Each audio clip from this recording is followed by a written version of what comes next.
வணக்கம் ரிஷபராசி நண்பர்களே.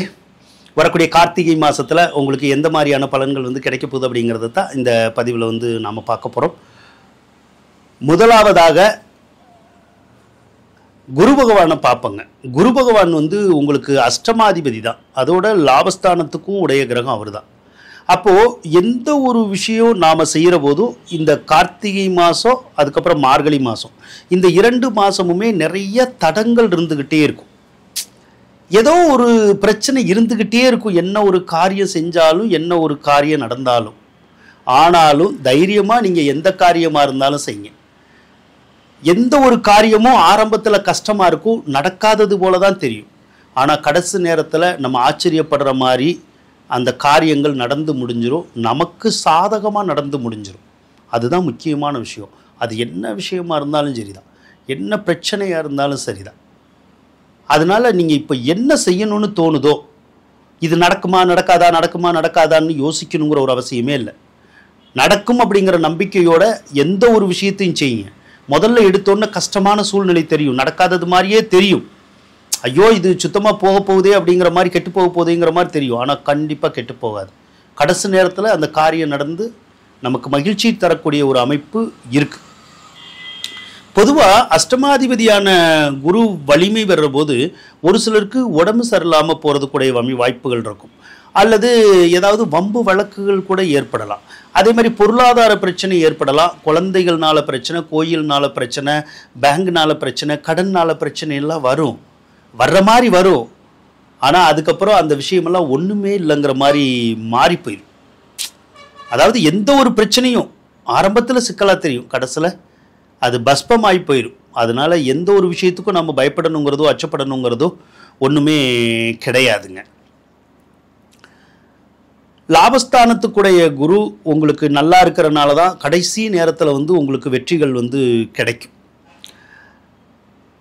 உங்களுடைய ராசிக்கு 4வது ராசியில் கேது இருக்கிறனால ஒரு சிலருக்கு வீடு மாறுற யோகம், ஒரு சிலருக்கு ஊர் மாறுற யோகம், அந்த மாதிரி இருக்கும். எப்பயோ வாங்கின சொத்து பத்துக்களில் கூட ஒரு சிலருக்கு வில்லங்கங்கள் ஏற்படுறதுக்குடைய வாய்ப்பு இருக்கும். சிலருக்கு தாயாரோட பகை, தாயாரோட கருத்து வேறுபாடு ஏற்படலாம். ஒரு சிலருக்கு வீட்டில் விலங்கினங்கள் இருந்தால் கொஞ்சம் பாதிக்கும். விலங்குகளுக்கு நோய் நொடி வரக்கூடிய ஒரு அமைப்பு, அல்லது விலங்குகளை நாம் அடுத்தவங்களுக்கு கொடுக்கக்கூடிய ஒரு அமைப்பு இருக்கும். ஒரு சிலருக்கு ஏதோ ஒரு சொத்து பத்து இருந்தால் அந்த சொத்து பத்துக்களை கூட கொடுக்குற வாய்ப்பு இருக்கும். தாயாரோட பகை வரலாம், அல்லது தாயாருக்கு கொஞ்சம் உடல்நல கோளாறு ஏற்படக்கூடிய ஒரு அமைப்பு கொஞ்சம் இருக்கும். 6வது இடத்துல தான் உங்களுக்கு புதன் பகவான் இருக்கார்.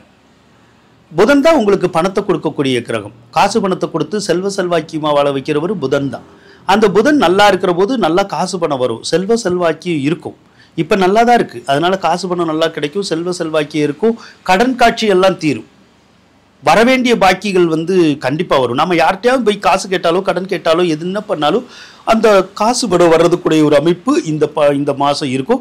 ஆனால் காசு பணம் வந்தாலும் டிசம்பர் 6ஆம் தேதி வரைக்கும் அந்த கையில் இருக்கிற காசை, வர்ற காசை நம்மளால் காப்பாற்ற முடியாது. அது கொஞ்சம் செலவாக தான் செய்யும்.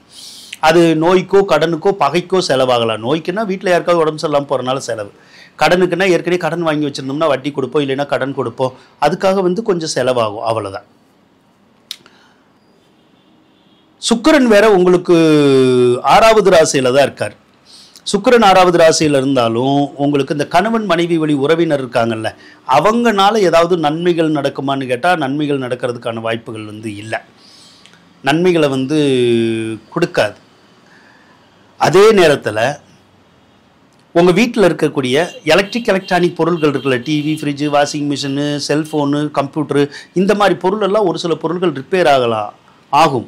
அதனால் புதுசாக பொருள்கள் வாங்கக்கூடிய ஒரு யோகம் இந்த மாதம் இருக்குது. சில பொருள்களை நாம் வாங்கிக்க முடியும். 6வது ராசியில் அந்த சுக்கிரன் இருக்கிறது ஒரு சிலருக்கு நோய் நொடியை உருவாக்கலாம். ஒரு சிலருக்கு தோல் அலர்ஜி, நரம்பு சம்மந்தப்பட்ட கோளாறு வரலாம். ஒரு சிலருக்கு சுகர் ஃபால்ட் வருது இல்லை, அந்த மாதிரி ஏதாவது வர்றதுக்கூடிய ஒரு அமைப்பு கூட இருக்குது. ஒரு சிலருக்கு தான், எல்லாத்துக்கும் வரக்கூடிய ஒரு அமைப்புங்கிறது இல்லை. இப்போ சுக்கிர பகவான் நவம்பர் 27 7வது ராசிக்கு போயிடுவார். 7வது ராசிக்கு போனாலும் சுக்கிரன் உங்களுக்கு நற்பலனை கொடுக்கக்கூடிய ஒரு அமைப்பு இருக்குங்க. இப்போ சூரியனை எடுத்துக்கிட்டோம்னா உங்களுக்கு 4ஆம் அதிபதி தான். சூரியனை பொறுத்தளவுக்கு 7வது ராசியில் இருந்தால் ஏதாவது சொத்து பத்துக்கள் கிடைக்கிறதுக்குடைய ஒரு அமைப்பு வந்து இருக்கும். அதே நேரத்தில் கணவன் மனைவிக்குள்ள ஒரு சிலருக்கு கருத்து வேறுபாடுகளையும் உண்டு பண்ணுறதுக்குடைய ஒரு அமைப்பு இப்போ இருக்குது. 7வது இடத்துல செவ்வாய் இருக்கிறது. இப்போ செவ்வாய் தோஷத்தை உருவாக்குமான்னா உருவாக்கும். செவ்வாய் தோஷங்கிறது ஒன்றுமே இல்லை, கொஞ்சம் கோபதாபம் வரும். நமக்கோ உங்களுடைய கணவன் மனைவிக்கோ ஏதாவது ஒரு கோபதாபம் வரும். அதனால கொஞ்சம் சண்டை சச்சரவுகளை வந்து உருவாக்கி விடும், அவ்வளோதான். மற்றபடி ஒன்றும் பெரிய பிரச்சனை அப்படிங்கிறது வந்து இல்லை. அதே செவ்வாய் 7ல் இருக்கிறனால சிலருக்கு திருமணம் சார்ந்த யோகங்கள் அப்படின்னு சொல்கிறோம்ல, அந்த யோகங்கள் வந்து நல்லாயிருக்கும். இவ்வளவு நாளாக ஒரு சிலர் வந்து பொண்ணு தேடிக்கிட்டு இருப்பாங்க, அல்லது பையன் தேடிக்கிட்டு இருப்பாங்க. அந்த பொண்ணோ பையனோ வந்து நமக்கு சரியாக கிடைக்காது. ஆனால் இப்போ வந்து அந்த திருமண முயற்சி எடுத்தீங்கன்னா வரன் வரக்கூடிய ஒரு யோகம் இருக்கும். வரன் முடிவாகக்கூடிய யோகம் வந்து இப்போ இருக்குது. சிலருக்கு திருமணமே நடந்து முடியக்கூடிய ஒரு அமைப்பு கூட இருக்குது. அதனால் முயற்சி பண்ணி பாருங்கள். ஒரு சிலருக்கு மட்டும்தான் அந்த கணவன் மனைவிக்குள்ள கருத்து வேறுபாடுகள் வரும்.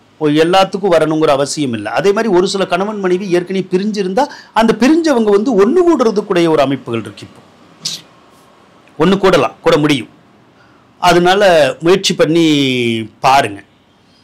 இதே செவ்வாய் பகவான் வந்து டிசம்பர் 6ஆம் தேதி அஷ்டமஸ்தானத்துக்கு போயிடும். அஷ்டமஸ்தானத்துக்கு செவ்வாய் போகிற போது சகோதர வகையில் பாதிப்பு வரும். கூட பிறந்தவங்களுக்கோ பங்காளிகளுக்கோ அவங்களோட சண்டை சச்சரவு, சொத்து பிரச்சனை, அல்லது அந்த கூட பிறந்தவங்களுக்கு பங்காளிகளுக்கு ஏதாவது உடல் நலக்கோளாறு, கீழே விழுகிறது, அடிபடுறது, காயங்கள் ஏற்படுறது, புண்ணு வர்றது, இந்த மாதிரியான ஒரு தொந்தரவும் ஏற்படுறதுக்குடைய ஒரு அமைப்பு ஒரு 2 மாத காலத்துக்கு இருக்கும். அதுக்கப்புறம் தான் உங்களுக்கு அது விலகுங்க.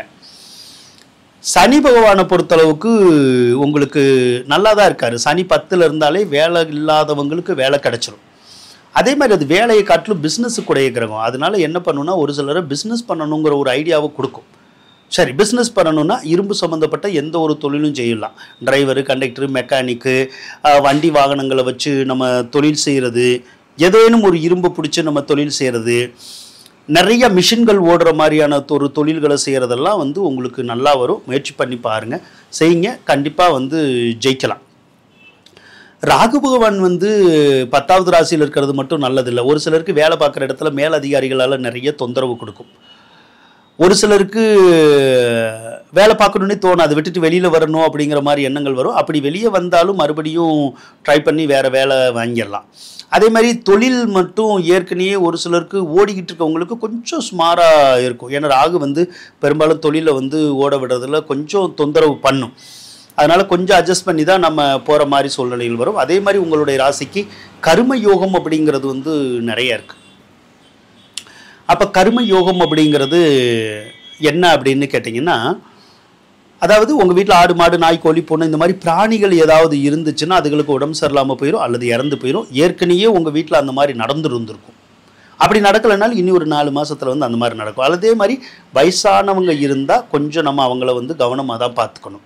ஏன்னா அவங்களுக்கு கூட ஒரு நோய் நொடி ஏற்படுறது அல்லது அவங்களுக்கு ஏதாவது ஆயில் சம்மந்தப்பட்ட பாதிப்புகள் கூட ஏற்படுறதுக்குடைய ஒரு அமைப்பு இப்போ இருக்குது. அதனால கொஞ்சம் கவனமாகவும் எச்சரிக்கையாகவும் இருக்கிறது நல்லதுங்க. ரிஷபராசியை பொறுத்தளவுக்கு ஒரு சில சிரமங்கள் இருந்தால் கூட பல கிரகங்கள் வந்து உங்களுக்கு சாதகமாக தான் இருக்குது. அதனால் நல்ல நிகழ்ச்சிகள், நல்ல வாய்ப்புகள் எல்லாம் உங்களுக்கு கிடைக்கிறதுக்கும் தேடி வர்றதுக்குடைய ஒரு அமைப்பு இருக்குது அப்படின்னு சொல்லி கூறிக்கொண்டு விடைபெறுகின்றேன்.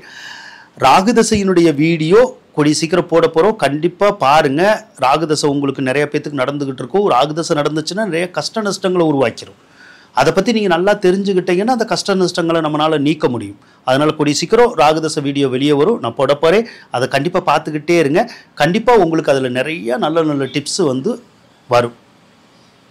வாழ்த்துக்கள் நண்பர்களே.